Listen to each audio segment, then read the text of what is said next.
Hello, ഇന്ന് നമ്മളൊരു trip പോവാണ് കേട്ടോ. നമ്മൾ പോണത് ഒരു ഫാമിലി ട്രിപ്പാണ്. ഫാമിലി ആയതുകൊണ്ട് തന്നെ ഡിഫറെൻറ്റ് ടേസ്റ്റ് ആയിരിക്കും ഓരോരുത്തരുടെയും. ബിക്കോസ് അവരുടെ ഏജ് അങ്ങനെയാണ്. പല ഏജിലുള്ള ആൾക്കാരായതുകൊണ്ട് പല വൈബായിരിക്കുള്ളൂ. അതുപോലെ തന്നെയാണ് നമ്മൾ ട്രിപ്പ് കോർഡിനേറ്റ് ചെയ്തേക്കുന്നത്. ഒരു 4 to 5 ഡേയ്സിൻ്റെ ട്രിപ്പാണ്. ഒരു പിൽഗ്രിമേജ് പ്ലസ് ഒരു ഗോവ ട്രിപ്പുമാണ് നമ്മൾ പ്ലാൻ ചെയ്തേക്കുന്നത്. ഒരു സ്പിരിച്വൽ ജേണിയൊക്കെ ഇഷ്ടപ്പെടുന്നവർക്ക് നമ്മൾ മൂകാംബിക അങ്ങനെയുള്ള കുറച്ച് അമ്പലങ്ങളും പ്ലസ് ഗോവയാണ് കേട്ടോ നമ്മൾ പോകുന്നത്. ലാസ്റ്റ് ഡേ നമ്മൾ സ്പെൻഡ് ചെയ്യുന്നത് ഗോവയിലാണ്. അങ്ങനെ നമ്മൾ ജേണി സ്റ്റാർട്ട് ചെയ്തു. വണ്ടീനെ കുറിച്ച് എടുത്തു പറയേണ്ടതുണ്ട് കേട്ടോ. ബിക്കോസ് ഭയങ്കര വൈബായിരുന്നു. ലൈറ്റ്സും ഫുൾ LED ലൈറ്റ്സും സൗണ്ടും ബാസൊക്കെ ആയിട്ട് അടിപൊളിയായിരുന്നു കേട്ടോ.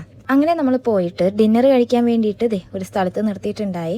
അടിപൊളി വൈബായിരുന്നു കേട്ടോ. ഈ ഒരു ടൈമിൽ ഞാൻ ഫസ്റ്റ് ടൈമാണ് ഇതുപോലെ ഒരു ഹൈവേയുടെ സൈഡിൽ നിന്നിട്ട് ഇങ്ങനെ ഫുഡ് കഴിക്കുന്നത്, അതും ഈ ഒരു ടൈമിൽ. അങ്ങനെ നമ്മൾ ഫുഡൊക്കെ കഴിച്ച് അവിടെ നിന്ന് പോവാണ്. അവിടെയാണ് കേട്ടോ നമ്മൾ വണ്ടി ഇട്ടേക്കുന്നത്. വണ്ടിയുടെ അടുത്തേക്ക് എല്ലാവരും പോവാണ്. എവർഗ്രീൻ്റെ വണ്ടിയാണ്. നമ്മളന്ന് സ്റ്റാഫ് ട്രിപ്പ് പോയതും എവർഗ്രീൻ്റെ തന്നെയാണ്. പക്ഷേ അത് ഷിബിച്ചേൻ്റെ വണ്ടിയായിരുന്നു. ഇത് ഈ ചേട്ടൻ്റെ പേര് കണ്ണൻ എന്നാണ്. അങ്ങനത്തെ നമ്മൾ നമ്മളെ സ്പോട്ടിലെത്തി. ഫസ്റ്റ് നമ്മൾ പോകുന്നത് ധർമ്മസ്ഥല എന്നുള്ള ഒരു അമ്പലത്തിലോട്ടാണ്. അപ്പോൾ ഫ്രഷപ്പിന് വേണ്ടിയിട്ട് ഒരു ഹോട്ടലിൻ്റെ അവിടെ നിർത്തിയിട്ടുണ്ട്. ഗംഗോത്രി എന്ന് പറഞ്ഞൊരു ഹോട്ടലിലാണ് നമ്മൾ റൂം എടുത്തിട്ടുണ്ടായിരുന്നത്.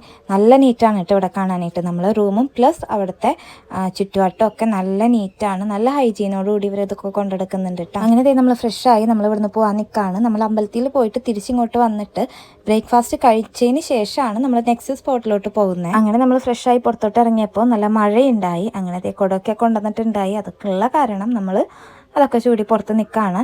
ഇവിടെ നിന്ന് നമ്മളൊരു ഓട്ടോയ്ക്കാണ് കേട്ടോ നമ്മളെ സ്പോട്ടിലോട്ട് പോകുന്നത്, അതായത് അമ്പലത്തിലോട്ട് പോകുന്നത്. ഇവിടെ നിന്ന് നമ്മൾ ട്രാവലർ അങ്ങോട്ട് പോവില്ല.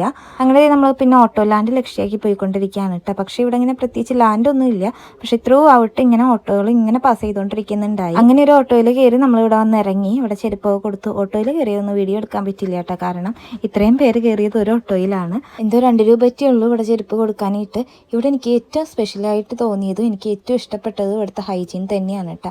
എന്തൊരു നീറ്റാണെന്ന് അറിയാം. ഒരു തരി പോലും വേസ്റ്റ് എവിടെയും കാണുന്നില്ല. ഇവിടെ ഫോൺ യൂസ് ചെയ്യുന്നതുകൊണ്ട് പ്രശ്നമില്ല കേട്ടോ. പിന്നെ അമ്പലത്തിൻ്റെ ഉള്ളിലോട്ട് ഫോൺ പറ്റില്ല. അപ്പോഴത്തേക്കും നമ്മൾ ഫോൺ സ്വിച്ച് ഓഫ് സൈലന്റ് ചെയ്യണം. അതിൻ്റെ ഉള്ളിൽ വീഡിയോ എടുക്കാനായിട്ട് പറ്റില്ല. അങ്ങനത്തെ ഇപ്പം നമ്മൾ ക്യൂവിൽ പോയിക്കൊണ്ടിരിക്കുകയാണ്. ഗുരുവായൂരത്തെ പോലെയല്ല. ഗുരുവായൂരൊക്കെ നമ്മൾ പോകുമ്പോൾ കുറേ നേരം ഒരു ക്യൂവിൽ നിന്ന് അവിടെ നിന്ന് മടുത്തിട്ട് അടുത്ത ക്യൂവിൽ പോയി അങ്ങനെയല്ലേ. ഇവിടെ അങ്ങനെയൊന്നുമല്ല. ഇങ്ങനെ പോയിക്കൊണ്ടിരിക്കും ക്യൂ. അങ്ങനെ പ്രത്യേകിച്ച് ഒരിടത്ത് നിൽക്കണ്ട. പക്ഷേ പ്രത്യേകത എന്താണെന്ന് വെച്ചിട്ടുണ്ടെങ്കിൽ ഈ ക്യൂ ഈ അറ്റം തൊട്ട് അറ്റം വരെയുണ്ട്. നമുക്ക് നടന്ന് വേണം അവിടെ എത്താനായിട്ട്. പിന്നെ ഇവിടെ ഫോണൊന്നും ഒരു പ്രശ്നമില്ല. ഈ ഒരു അമ്പലം ആക്ച്വലി എവിടെയാണെന്നുണ്ടെങ്കിൽ സൗത്ത് കന്നഡ ഡിസ്ട്രിക്റ്റിലെ ബെൽത്തങ്ങാടിക്ക് അടുത്താണ് ഈ ഒരു അമ്പലം ഉള്ളത്. ഇവിടെ ശിവന്റെ പ്രതിഷ്ഠയാണ് ഉള്ളത്. ആക്ച്വലി ഈ ക്ഷേത്രത്തെക്കുറിച്ച് പറയാനായിട്ട് ഒത്തിരി ഉണ്ട്. ഈ അടുത്ത് വിവാദമായിട്ടുള്ള ഒരു ക്ഷേത്രം കൂടിയാണിത്. ഈ ഒരു സ്റ്റോറി ഞാൻ നെക്സ്റ്റ് വീഡിയോയിൽ ഇടാം കേട്ടോ. അപ്പോൾ ഓക്കെ, ബൈ.